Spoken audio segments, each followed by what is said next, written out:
দাসপুরে পৌঁছে গিয়েছেন দেব। ক্ষতিগ্রস্ত কারখানা, ধূপ কারখানায় আগুন লেগে যায় গতকাল, সেই ধূপ কারখানাতেই পৌঁছে গিয়েছেন দেব। তিনি সাধারণ মানুষদের সঙ্গে কথা বলছেন, যে ছবি আপনারা দেখতে পাচ্ছেন, সাধারণ মানুষের সঙ্গে কথা বলছেন দেব। 3-4 জন আপনারা রিপ্রেজেন্টেটিভ তৈরি করুন, আমাদের এসডিও টিম একটা তৈরি করবে, যত তাড়াতাড়ি আপনারা নাম দিতে পারবেন আজকের মধ্যে বসবেন, নামগুলো তৈরি করে আপনাদের কোথাও আটকাচ্ছে আমি এখানেই আছি, যা যা কথা দিয়ে যাচ্ছি আমি কথা, এরকম একটা সময়ে যেন আপনারা ভালো থাকেন, এটাই সরকারের দায়িত্ব, আমরা আছি আপনাদের কাছে। এবারে খুশি খুশি তো, ভালো থাকবেন, আমি আবার আসবো, কোনো অসুবিধা হলে আপনাদের 4-5 জনকে বলবেন, আমাকে একদিনের মধ্যে সম্ভব না কারো নাম দেওয়া।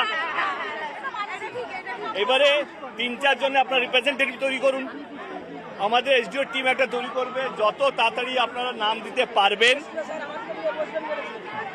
আজকের মধ্যে বসবেন, নামগুলো তৈরি করে আপনাদের কোথাও আটকাচ্ছে আমি এখানেই আছি, যা যা কথা দিয়ে যাচ্ছি আমি কথা, এরকম একটা সময়ে যেন আপনারা ভালো থাকেন, এটাই সরকারের দায়িত্ব, আমরা আছি আপনাদের কাছে।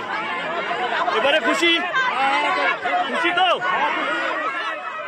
ক্ষতিগ্রস্ত পরিবারের সঙ্গে কথা বললেন দেব। তিনি সাধারণ মানুষের পাশে থাকার আশ্বাস দিলেন। আমাকে একদিনের মধ্যে